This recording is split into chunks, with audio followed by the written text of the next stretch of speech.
Welcome to Fig.Solves. For over 3 years, I've been covering the Delphi murders case. This channel has always been about one thing, and that's getting to the truth. I'm not pro-prosecution, I'm not pro-law enforcement, I'm not pro-defense, and what may be shocking to some, Judge Gold is not my aunt. She's my mom. Just kidding. But seriously, my focus has always been pro-truth. I'm about following the evidence and letting the truth lead wherever it may. And through this journey, I've used my personal experience in business consulting and problem solving to analyze this case from afar and at times kind of figure out what was happening with this case before it was revealed. Now, before Richard Allen's arrest, I consistently said two things. One, law enforcement had no idea who the killer was. They would go down different tentacles looking to find something, and they always came up empty. The second thing I consistently said was the killer would be an unknown white male. You know, the man in the photo is a middle-aged white male. Someone that we've never heard of before, probably hiding in plain sight. Then, after the arrest of Richard Allen, I was confident that he was Bridge Guy, not just because he looked exactly like him or sounded just like him, but partly due to all of the people that law enforcement didn't arrest. To me, it was obvious that they were waiting for really strong evidence before making an arrest, and that once they made that arrest, they'd be sure it was the right person. And that's what happened.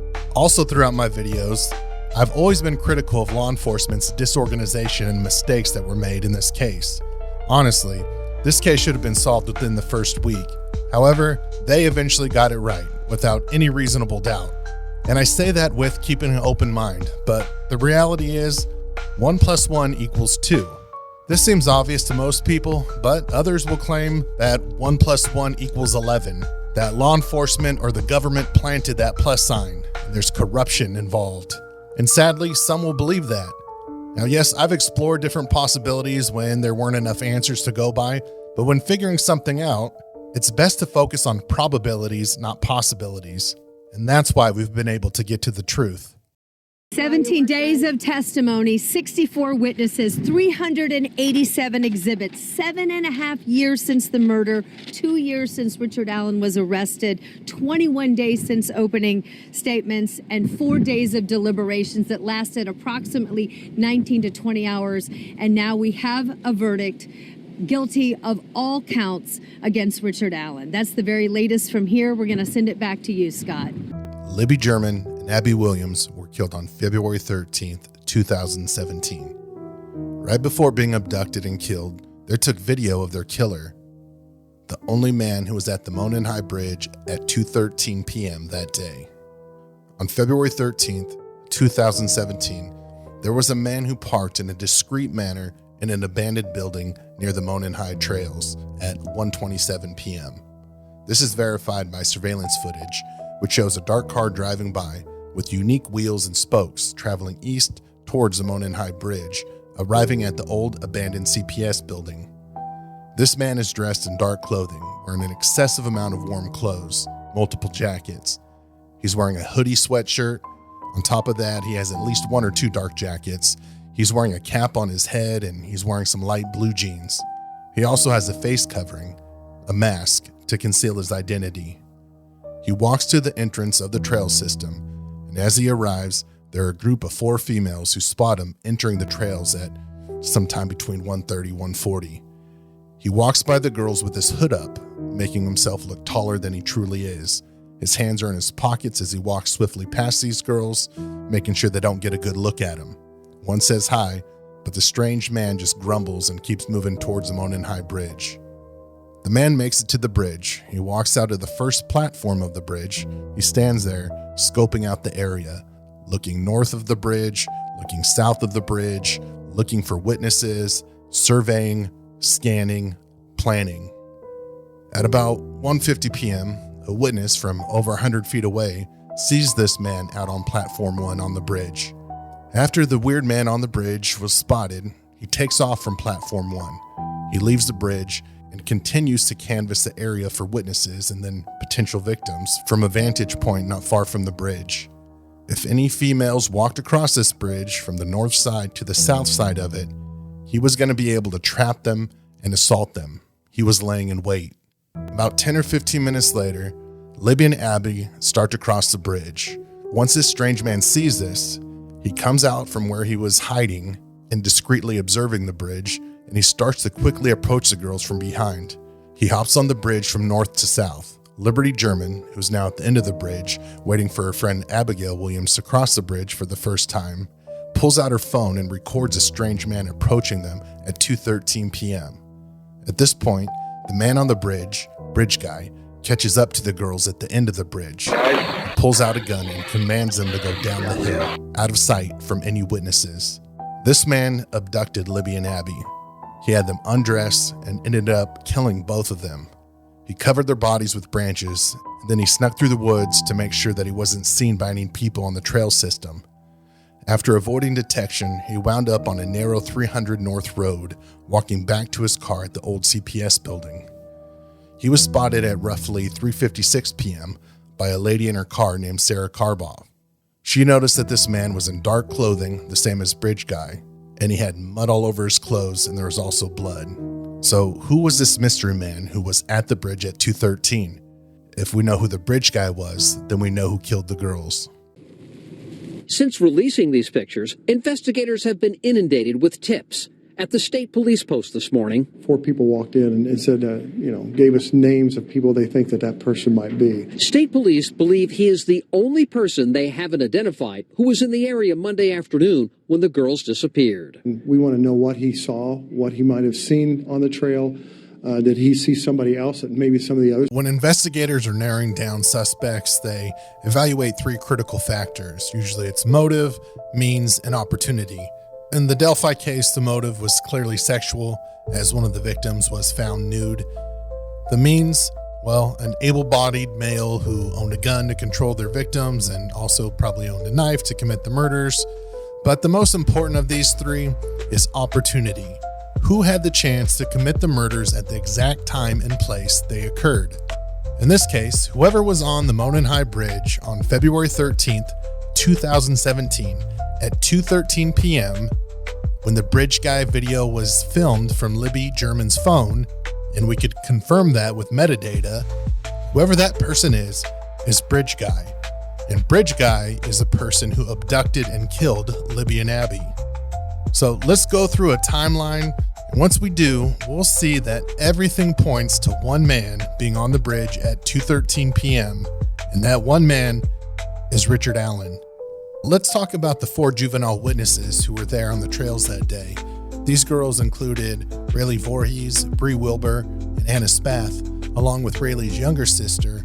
They all arrived at the trails before 12:45 p.m. We know this because Bree Wilbur took a photo of the Monon High Bridge at 12:43 p.m. After that picture, the 4 juveniles were exploring the area, and they made their way back towards the bench east of the Freedom Bridge, and at 1:26, Bree took this photo before they decided to head back to the Freedom Bridge and leave. Note, at this point, from 12:43 p.m. until 1:26 p.m., they didn't see any other males on the trails or on the bridge, and they actually didn't see any other male until about 1:40 p.m. This is when they were on their way back. They encountered a man who matched the description of Bridge Guy. Rayleigh Voorhees, trying to be friendly, said hi to him. He didn't respond, he just glared back at them. They did describe him as wearing dark clothing, and he had a mask over his face, his head was down, his hood was up, and with wearing a hood and having it up, you're going to seem a few inches taller than you actually are. But here's the part that ties it all together. Richard Allen later admitted in one of his interrogations that he saw a group of 3 girls on the trails, which there's actually 4, but he specifically mentioned that one seemed taller, and it looked like 2 of them might have been sisters and maybe one was babysitting the other. That's the key detail, because Rayleigh Voorhees did have her younger sister with her that day. This was a fact that wasn't public knowledge. Okay, so on February 13th, 2017, the day of the murders, there was a lady named Betsy Blair, and she went to the Delphi trails that day for her regular exercise routine. I guess after leaving earlier to use a restroom at the library, she returned around 1:46 p.m., and we know that because it was captured on the Huger Harvest Store footage. Now, while driving toward the trailhead, she saw the 4 juvenile girls walking on the Freedom Bridge. And again, this confirms that the girls had encountered Bridge Guy, later identified as Richard Allen, before 1:46 p.m. as they described seeing him on the trails before crossing the Freedom Bridge. Now, Betsy Blair parked at the Mears entrance, and after that, she set out on her usual route, which included loops around both the Monon High Bridge and the Freedom Bridge. So after she parks at roughly 1:46 p.m., at 1:50 p.m., Betsy Blair begins her walk and heads towards the Monon High Bridge. At about 2 p.m., Blair reaches the Monon High Bridge, and she looks on there, and she looks on the bridge, and on platform 1, she sees Bridge Guy. He's standing there, and Betsy Blair is about 100 feet away from Bridge Guy when she sees him. Bridge Guy sees her, she sees him. After feeling uneasy, Betsy Blair turns around and she starts walking back towards the trailhead. As she is walking back from the Monon High Bridge, at about 2:05 p.m., she passes Libby German and Abby Williams, who are walking towards the Monon High Bridge. At 2:14 p.m., she finishes her walk, and that's captured again on the Hoosier Harvest Store surveillance footage. She's driving westbound away from the trails. As she leaves, she notices a car backed into a parking spot near the old CPS building, positioned in a way that conceals its license plate. Now, what's so interesting about Betsy Blair is her timeline is actually validated and confirmed because she had a Fitbit, and that Fitbit data supported her timeline.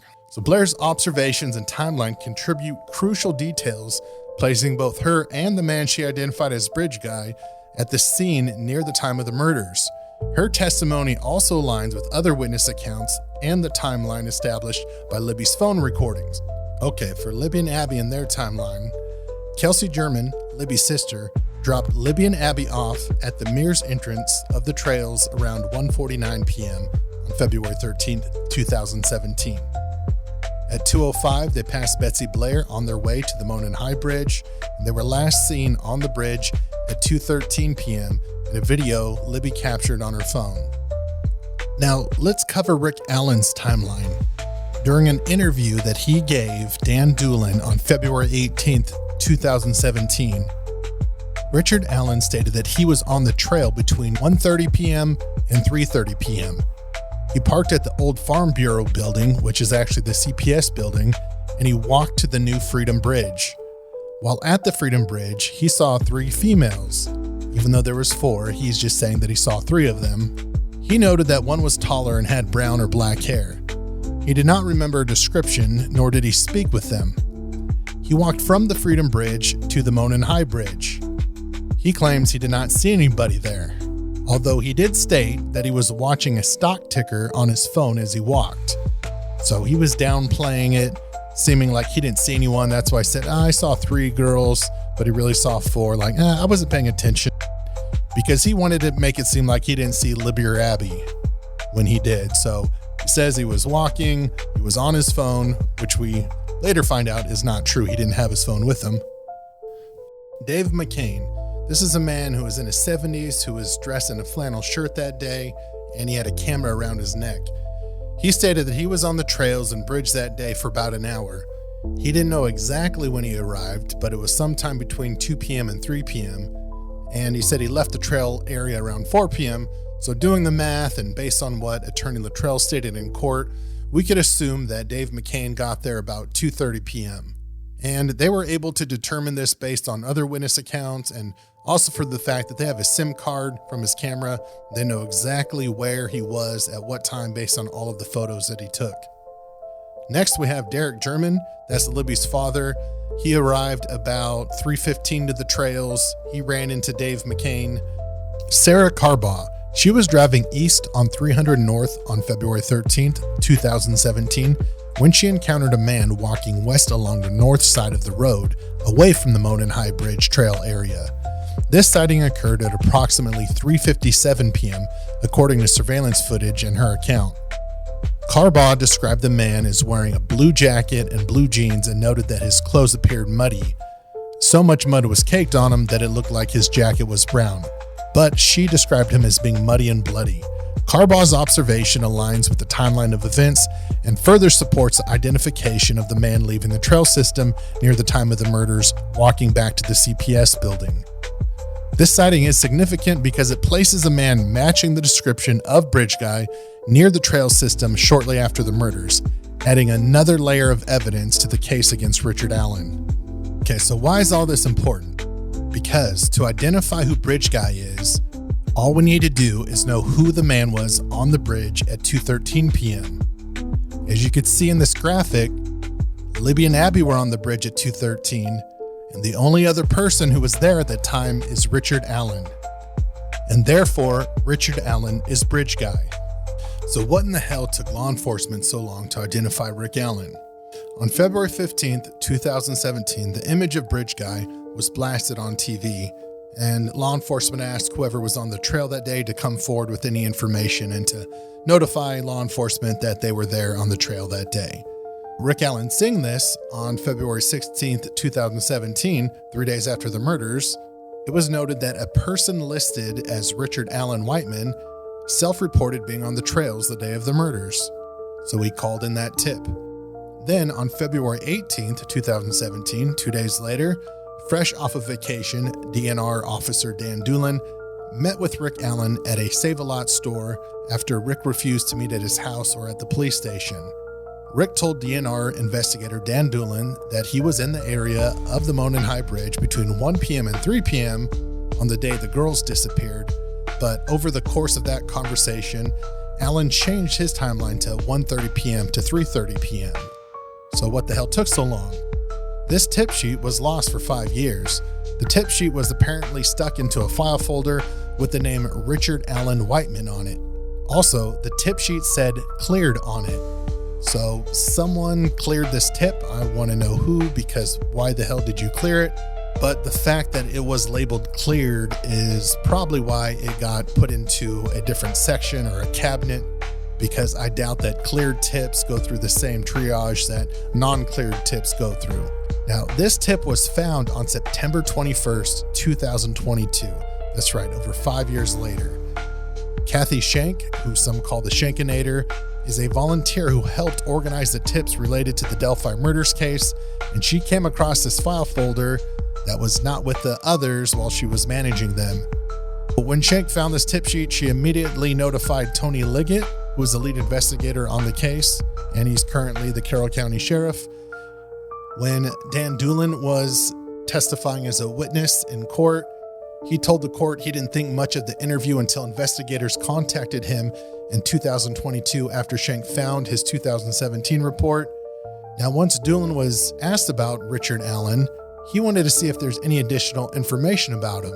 And what he discovered was Allen applied for a new fishing license on April 1st, 2017.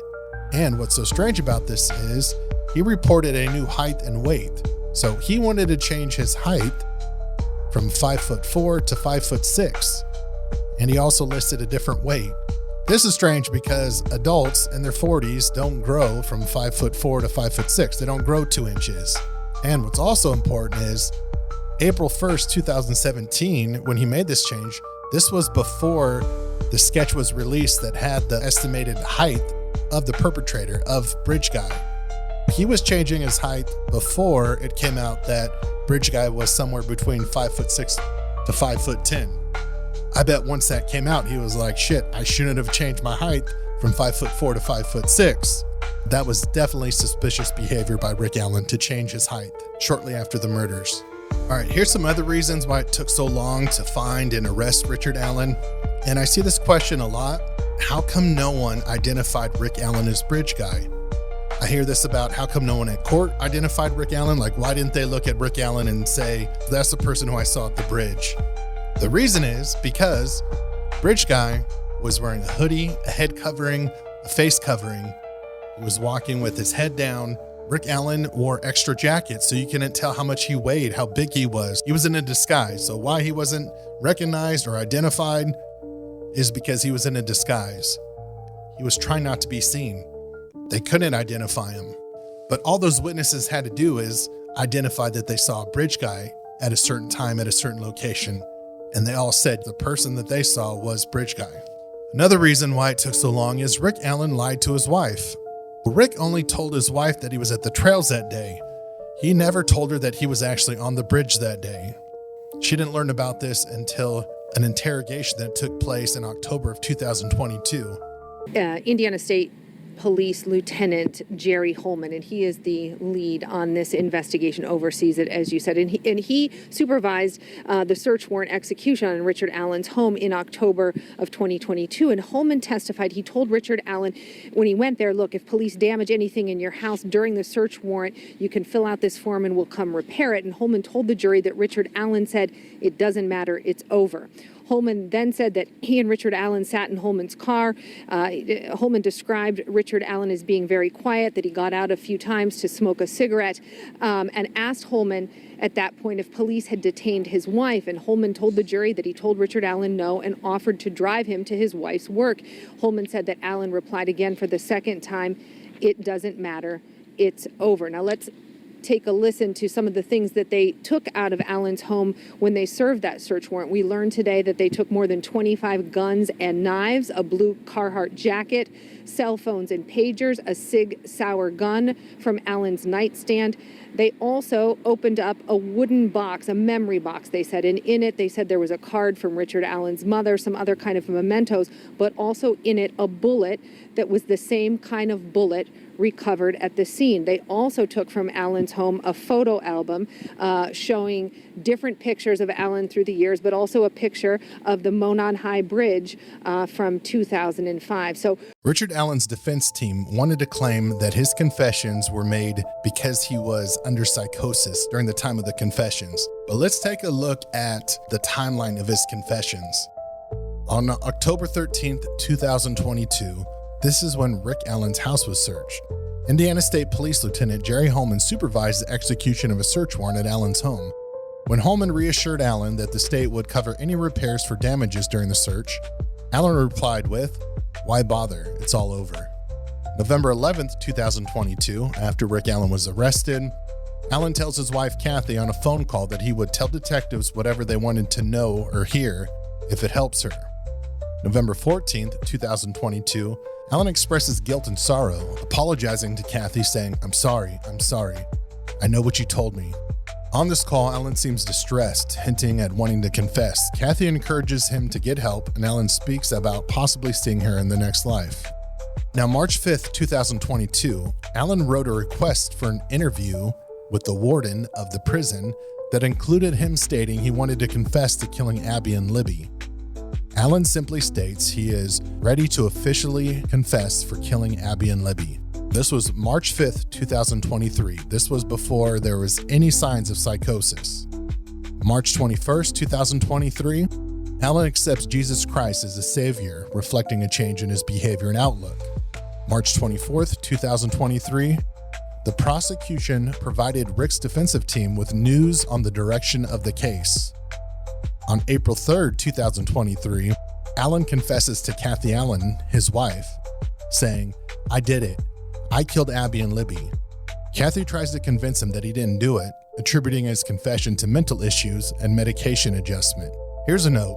As of March 3rd, 2023, Rick Allen's defense files an emergency motion to modify safekeeping, in which this document they state, as of Monday, April 3rd, said information, the discovery, has yet to be provided to Mr. Allen. When it comes to his confessions, some people say that he was only confessing with things that he learned from discovery. However, this proves that he was confessing even before he saw the discovery. We'll skip through some of these, you could read them on the screen, but let's get into the important part. In red down here, this is when Rick Allen was diagnosed with psychosis by his psychiatrist, Dr. John Martin. He was overseeing Rick Allen's treatment. He noted this date as the peak of Allen's psychotic symptoms, which included smearing feces on himself and doing some other weird shit with a spork. Okay, April 14th, 2023, Allen did receive medication forcibly after continuing his extreme behaviors, though Dr. Walla believed this behavior might have been emotionally motivated rather than due to psychosis. April 16th, 2023, while Correctional Officer Raymond Smith was watching, Allen told his wife, Kathy, "I did it, I'm guilty," and shouted, "Run, Kathy, run." You'll see there's a few more confessions and dates here in April, but what I want to bring up is very important here in red. May 2nd, 2023, this is when Rick Allen's psychiatrist, Dr. John Martin, with 40 years of experience, evaluated Richard Allen, and it was revealed that Allen was coherent and showed no signs of psychosis. Allen also denied experiencing hallucinations. So you could say this is the end of his psychosis era.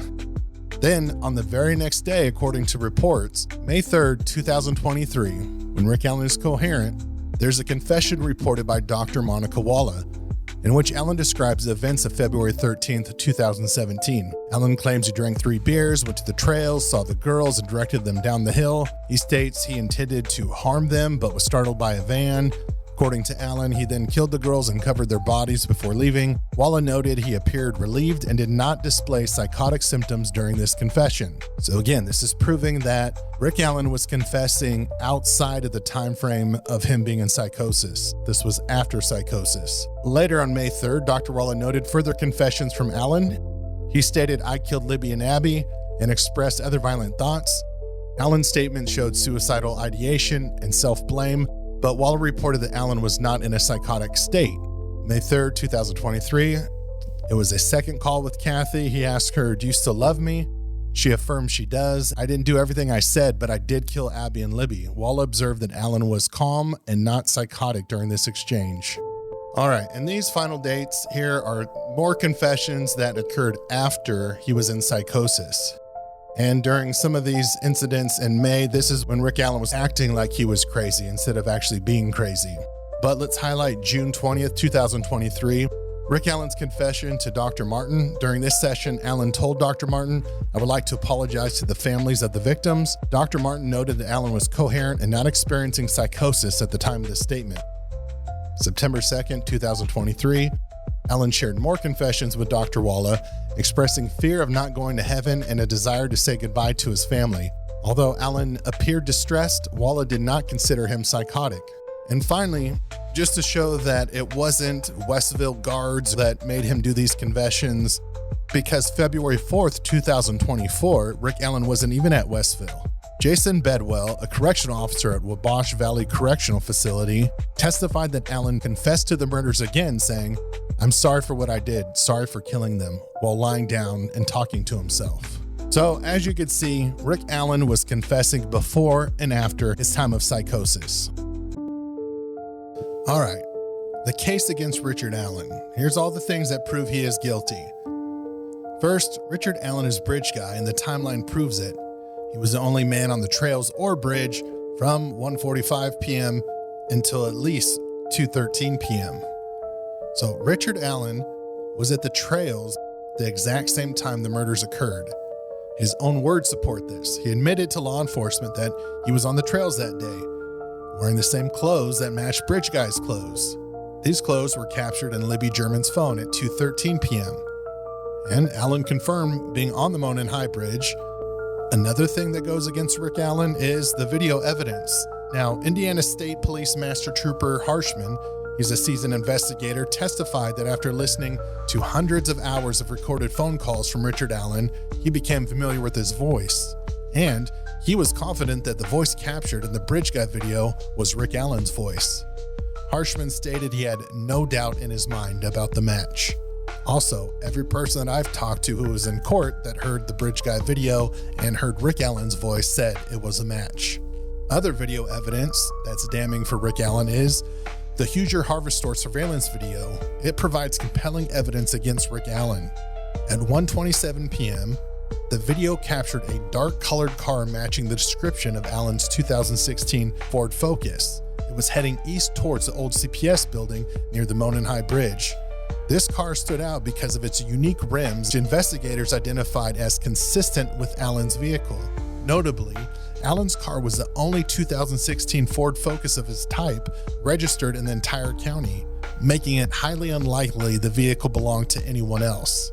Well, it did belong to his wife. She normally drove it, but for some reason on that day, he drove his wife's car. So the footage places Allen's car at the scene during a critical time frame, aligning perfectly with the witness accounts and the established timeline of the murders. It further implicates Rick Allen as bridge guy.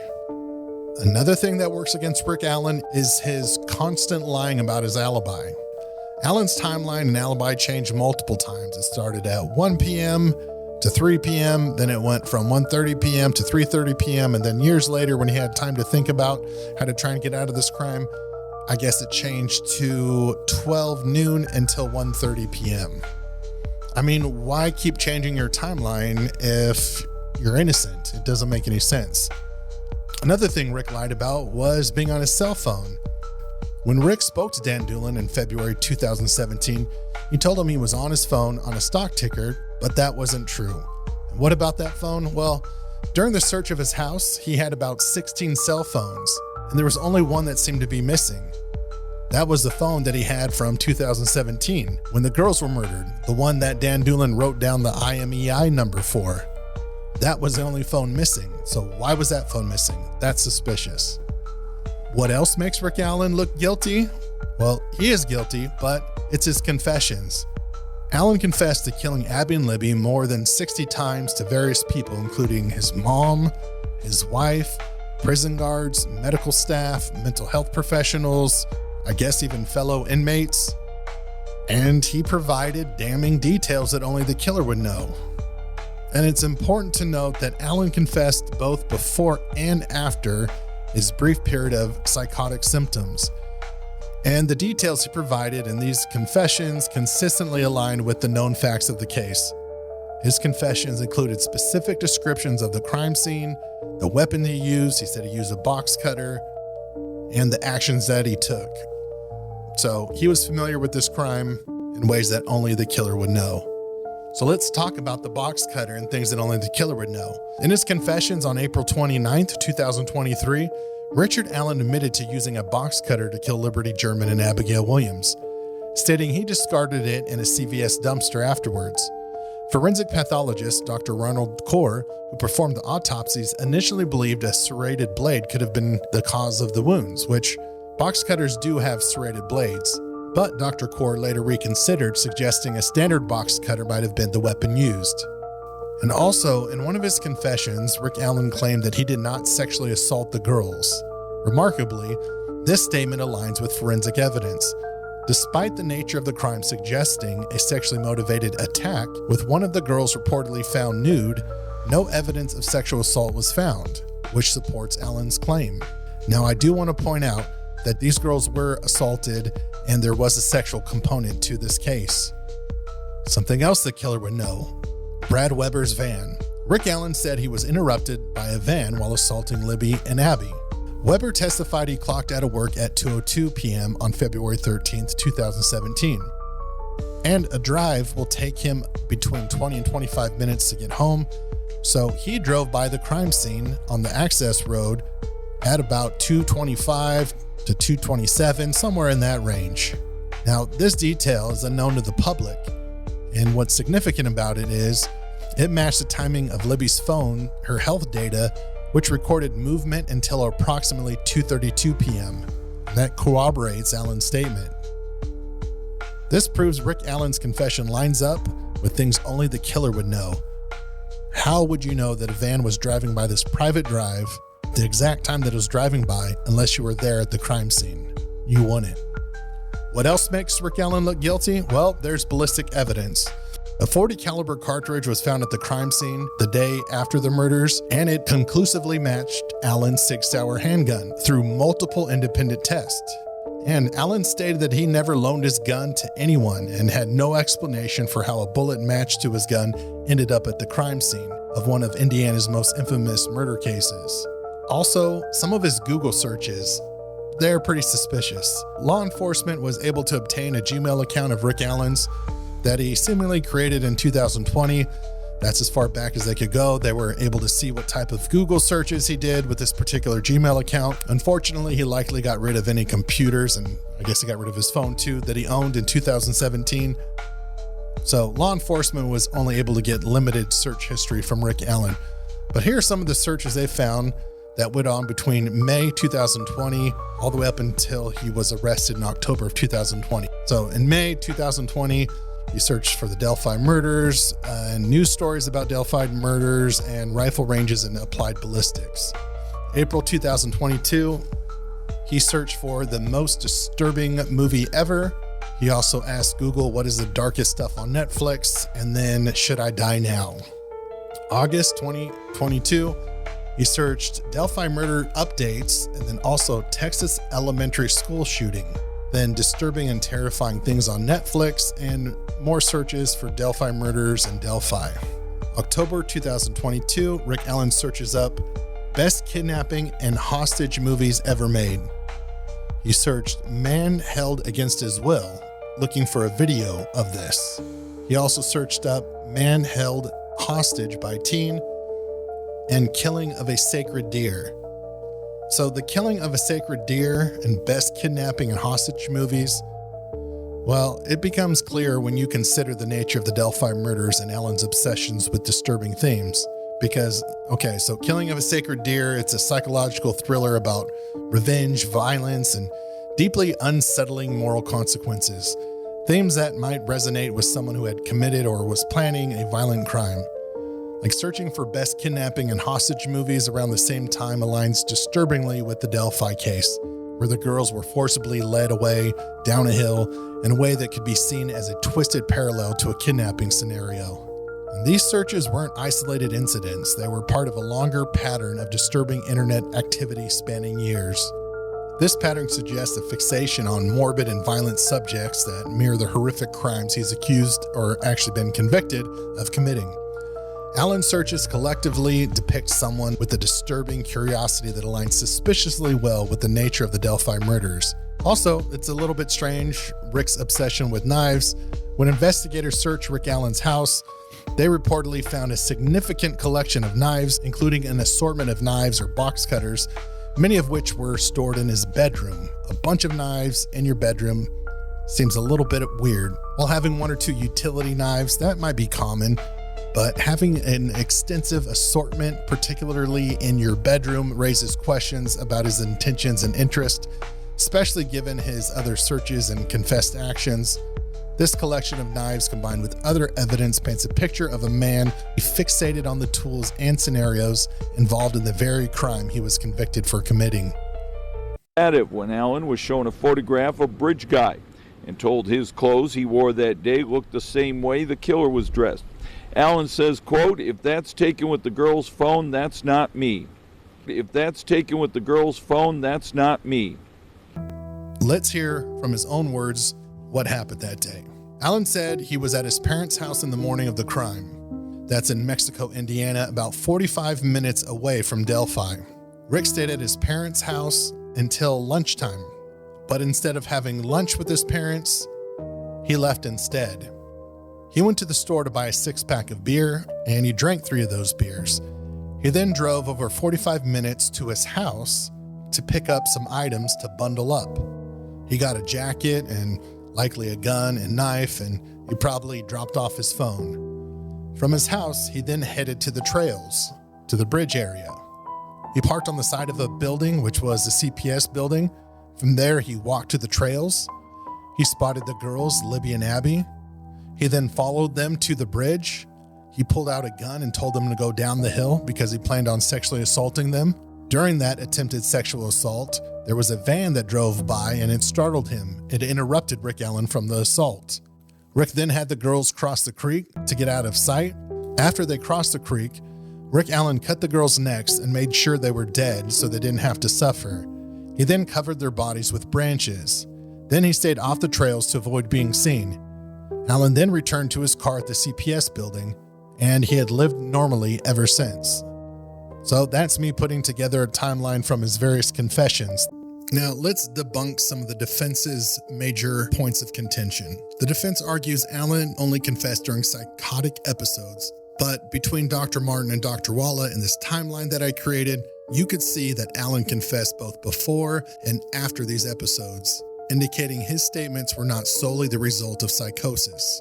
Dr. Martin even testified that Allen was coherent and stable during several confessions, showing he was aware of what he was saying. His specific details of the crime, such as methods, motives, and weapons, demonstrate a clear, rational recounting of events rather than delusions. Allen's behavior shifted after visits from his attorneys, which was strange. He displayed calculated actions like timing his breakdowns after legal consultations, undermining the defense's claim of genuine psychosis.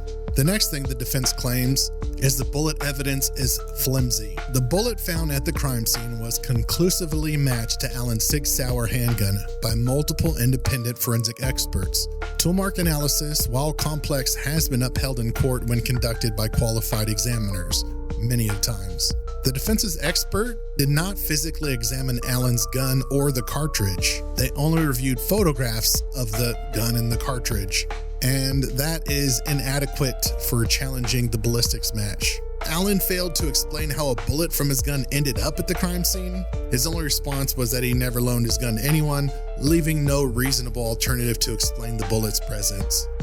The defense claimed that messages received on Libby's phone at 4:33 a.m. suggested physical tampering. However, this is easily explained by cell phone breathing. Another thing the defense brings up is the headphone jacks. The defense also argued that headphone jack activity between 5:45 p.m. and 10:32 p.m. suggests that someone was using the phone or someone was plugging in these head jacks during this time. However, the phone had been exposed to water, to mud, to blood, and other debris. This is probably what caused it to register false responses, and this is common in phones that are exposed to extreme environmental conditions, and there's no evidence that actual headphones were plugged in or that someone was actively using the phone. It didn't move at all. So the defense's focus on message delays and headphone jack activity does nothing to show that Rick Allen was innocent. I mean, say those things were true. What if Rick Allen came back and turned on the phone or plugged in headphones? And just a quick few ones here, I guess. Defense attorney Brad Rosie tells the jury that there are 5 components for the jury to keep in mind.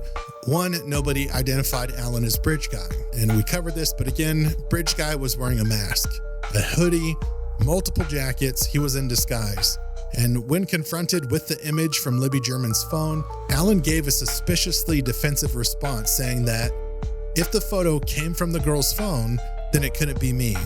Which basically means, yes, it's me, but I know that if I say that it came from the girl's phone, I will be arrested. So Allen basically identified himself as Bridge Guy, especially when he said he was on the bridge during the time that Bridge Guy was filmed by Libby. So he's Bridge Guy.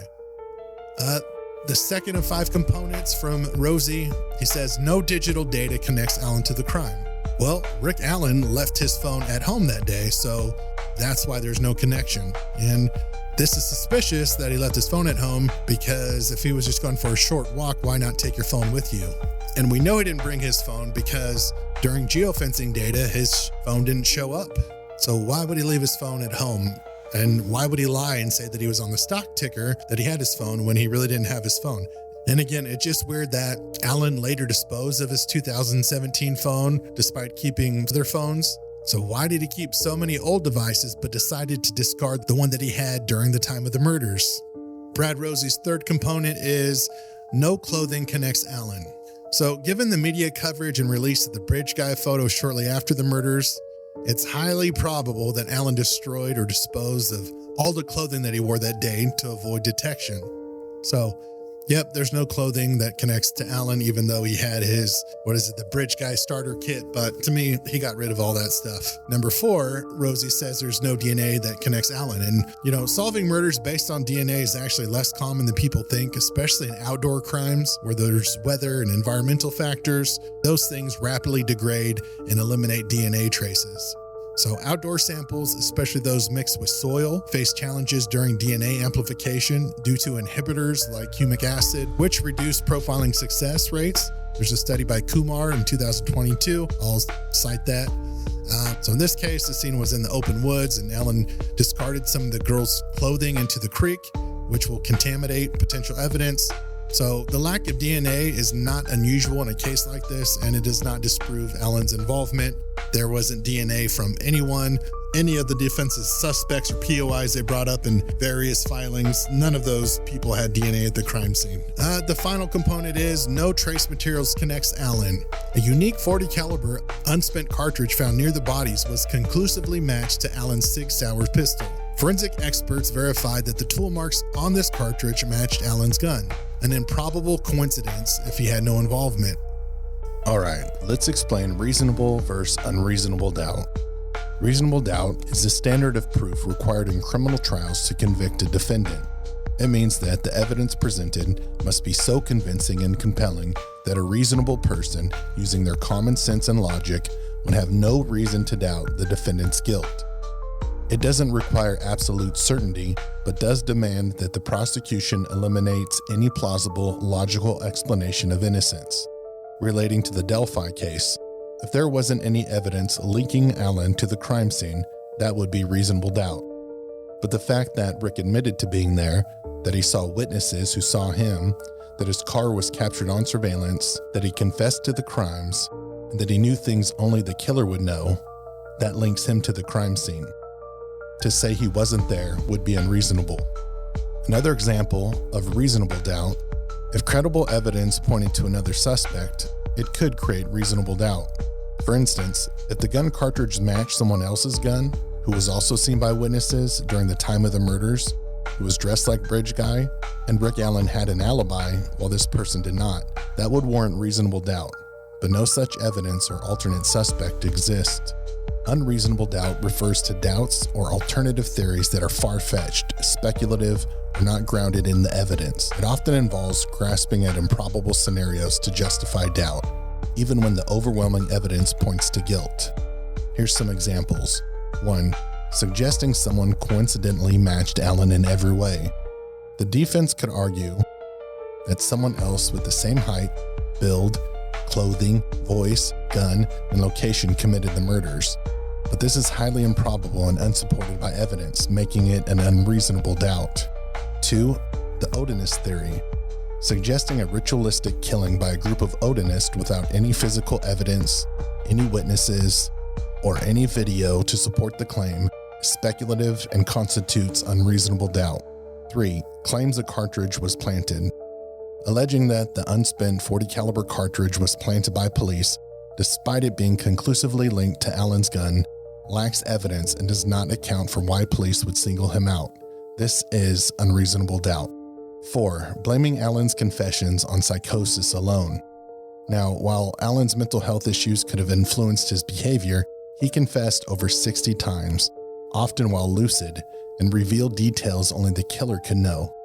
Dismissing all these confessions as delusions is unreasonable. 5. Claiming that the girls were killed later that day, on a different day, or that they were abducted and brought back before being killed is entirely unreasonable. Such theories contradict the forensic evidence, the metadata from Libby's video, the significant amount of blood found at the crime scene, Libby's phone health data, and the timeline established by witness sightings and surveillance footage. Even the defense's own expert witness conceded that the girls' bodies likely were not moved after the murders, based on her cell phone data. All the evidence clearly supports the timeline that the girls were abducted at 2:13 p.m. from Bridge Guy and killed around 3:30 p.m. or before, on February 13th, 2017. Any alternative theory ignores this overwhelming and consistent evidence.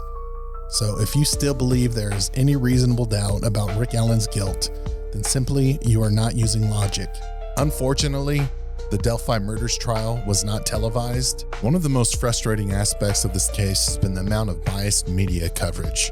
It almost feels like some traditional media outlets want Richard Allen to be innocent, just so there could be an appeal and they could keep reporting on it for years to come. Honestly, it's pretty disappointing. Who are some of the worst offenders? Bob Siegel, Russ McQuaid, and Max Lewis. Their coverage leaned so heavily in one direction that it made me question if they were interested in sensationalism more than facts. And I've even heard Rafael Sanchez wasn't much better.